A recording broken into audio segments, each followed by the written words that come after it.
When you think of iconic Counter-Strike plays, your mind probably goes to nice op flicks, insane 3-man spray transfers holding down a site. But what about the grittier plays? What about the ones that actually open up a round, clear out a section of the map, and help your team get onto the bomb site? Those plays require a very specific type of player.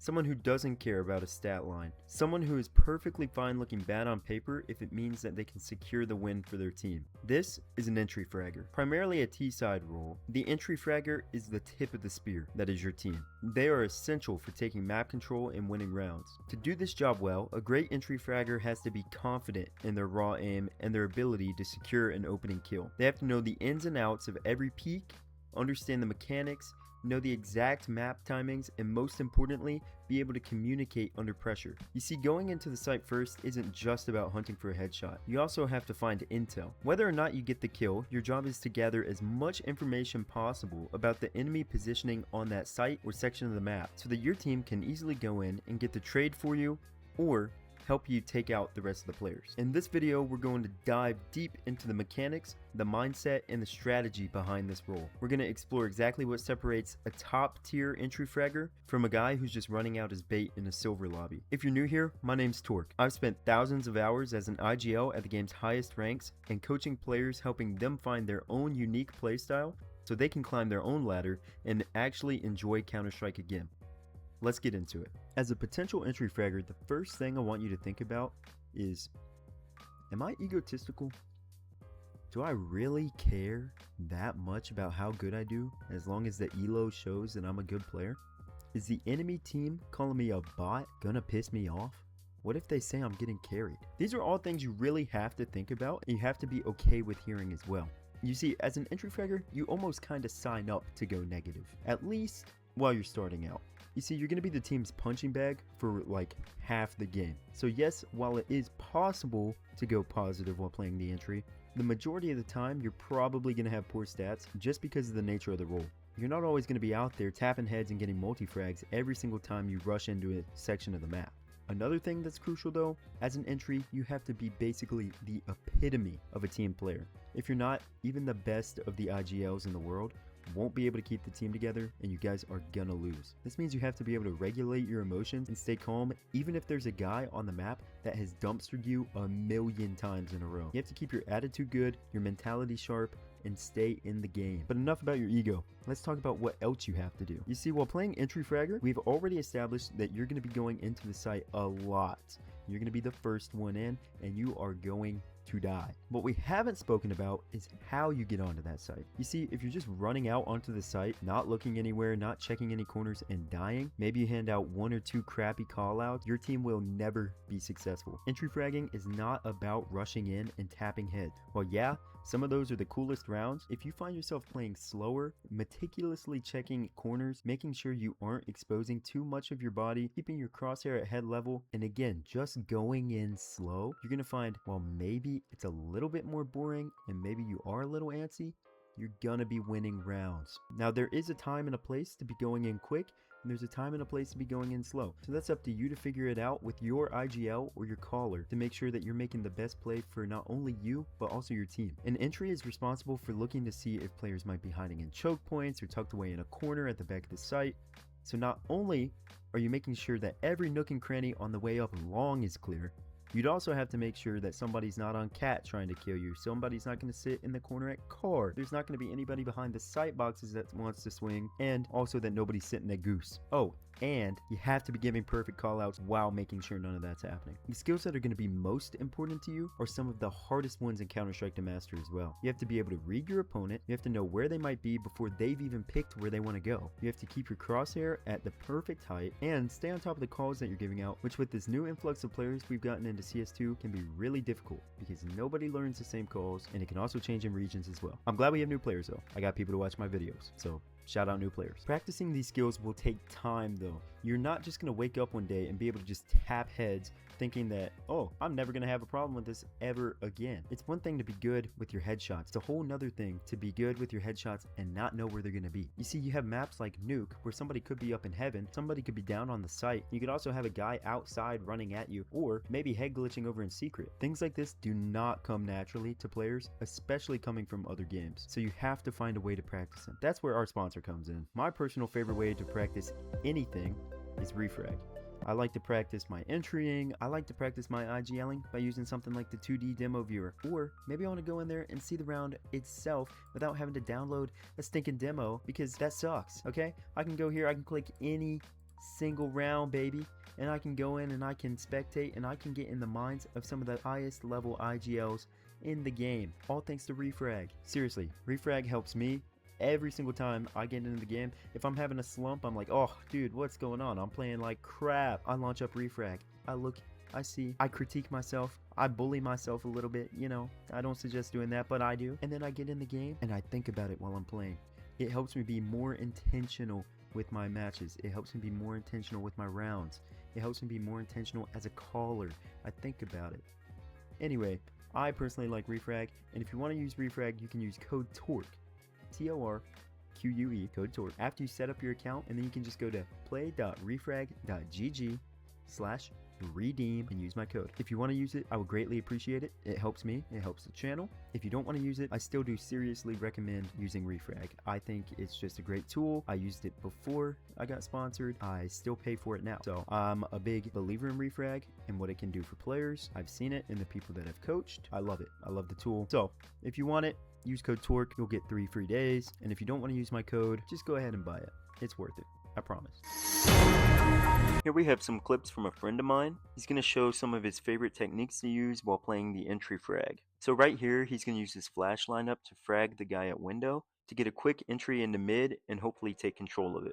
This here is his way to take an underpass using one flash.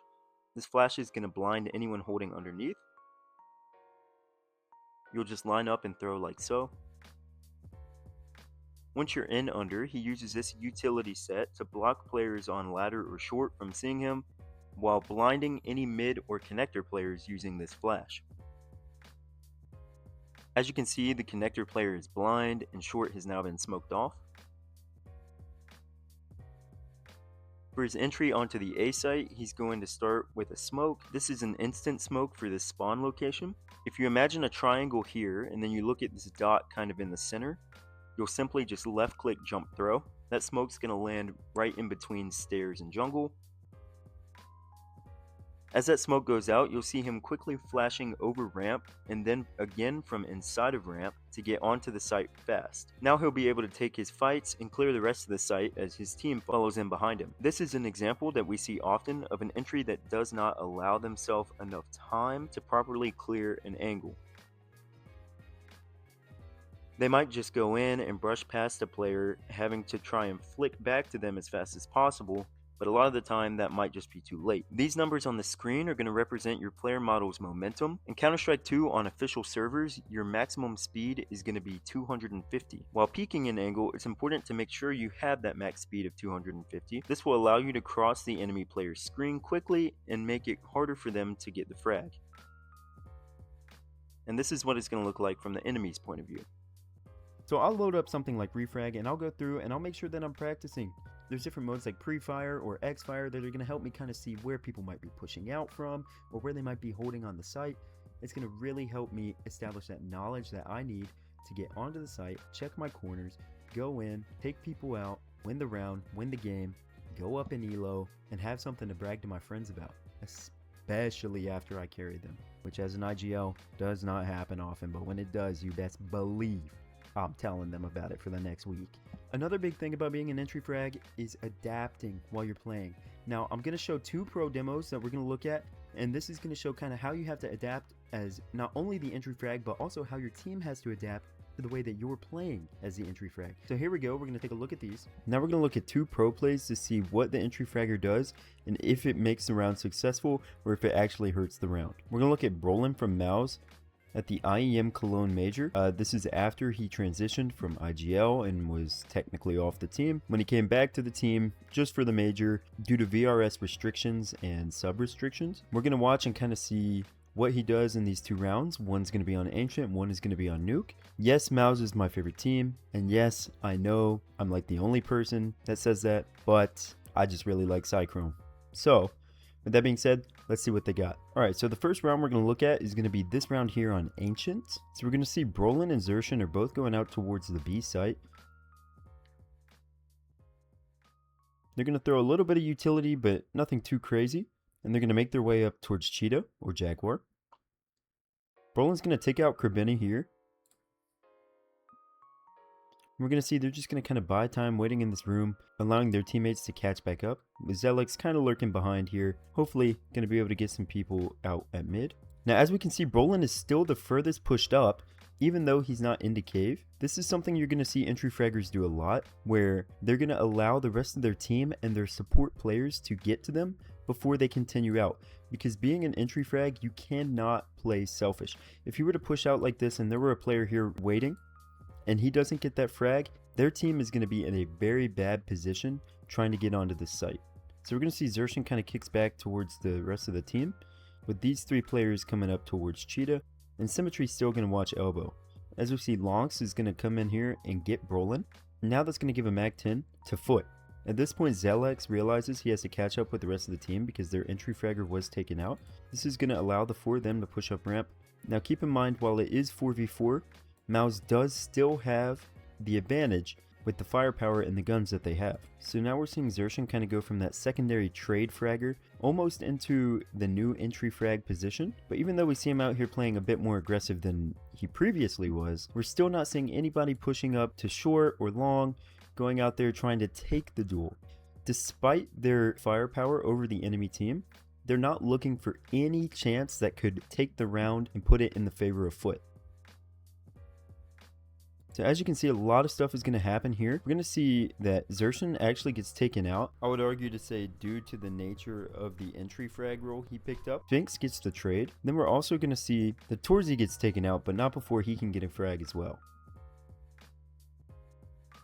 So just like that, we're going to see the round does stay pretty even throughout the entirety. Aside from the actual firepower itself, you're seeing the 5v4 turn to a 4v4, then you're seeing the 4v4 become a 2v2, which then eventually becomes a technically 2v0 in the favor of Mouse, but using a player like Brolin, who is mechanically gifted and very strong, but at the time, as far as chemistry goes, is technically the newer player on the lineup, or the temporary player, as the entry in these positions. Seems to me like it was the perfect idea for some of these rounds, because while you have the rest of the team kind of playing for their own legacy, you have Brolin kind of playing a bit more aggressive type of Counter-Strike. While yes, he doesn't want to let down his former teammates and his friends, after this major, he was undecided where he was going to go. So as long as he still put up good enough numbers to be a prospect, it really didn't matter what his role was going to be. Okay, so the next round that we're going to look at is actually on Nuke, and we'll see here that once again we're on the T side. We're going to see Brolin going actually into the lobby.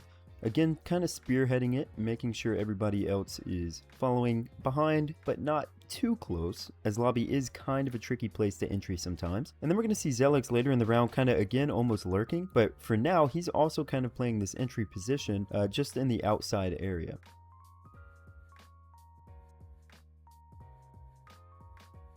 So now we're going to see Brolin actually cheats over towards ramp, kind of in this vending machine area here, in between trophy and vending. We're going to see Zelex is playing pretty much by himself, with Xerxan not too far away, but potentially being more of a support player at this point in time, while he does have some utility.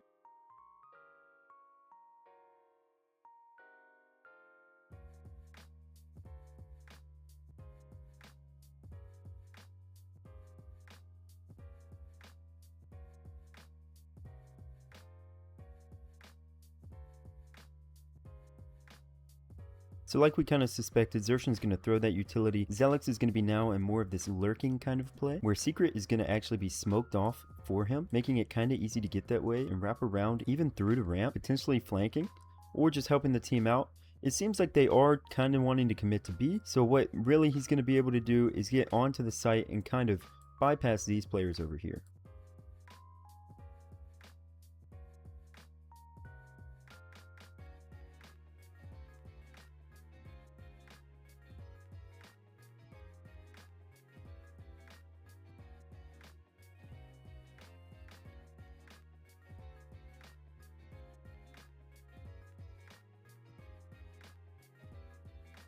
So as you can see here, we're going to see a lot of utility coming out over at the ramp side. This is going to set up Roland for a pretty good entry. So once again, like we were talking about with those support players and support utility, he's going to be able to swing out, not be too scared of anybody sitting over here at hell. He's, you know, going to probably expect a guy over here at ramp and potentially expect somebody up on the boost. But going out with that utility and eliminating one of the 3 points that you really have to be concerned about is going to be very important, especially on a round like this where the buys are so close together and there is armor on the enemy side, because potentially losing one of the guns on the team that does have the firepower advantage, especially if it's going to be something like Xershen's AK, is going to be very dangerous if the enemy team has armor and could potentially even flip the round in a very bad direction. So we're going to see Brolin gets information. He does do some damage, but he does not get the kill.